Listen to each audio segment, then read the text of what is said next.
দেখিয়েছিলাম। এটা আমাদের এখানে নদী আছে তো কাছে, ইচ্ছামতি নদী। এই ফলটা নদীর ধারে হয়, সুন্দরবন এলাকায় খুব হয়। এইটা গরমকালে খাওয়া খুব উপকার। এরকম আমি সেদ্ধ করে, এই যে সেদ্ধ করে বীজটা ফেলে দেবো, এর মধ্যে যে বীজটাকে ফেলে দিয়েছি, আর এই জলটা রেখে দিয়েছি, এই যে জলটা রেখে দিয়েছি, এই যে জলটা রেখে দিয়েছি। এবারে সর্ষের তেল দিয়েছি, এবারে একটু সর্ষের ফোড়ন দেবো।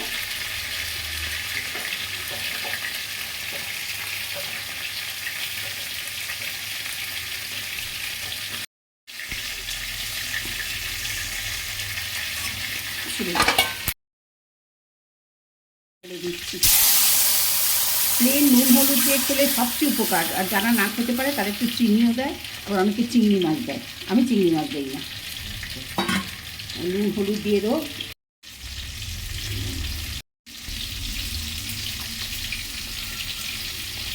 গেছে বন্ধুরা, এই দেখুন নামানো, একটু ভীষণ উপকারী, তোমাদের বলেছি, শুধু নুন আর হলুদ দিয়ে।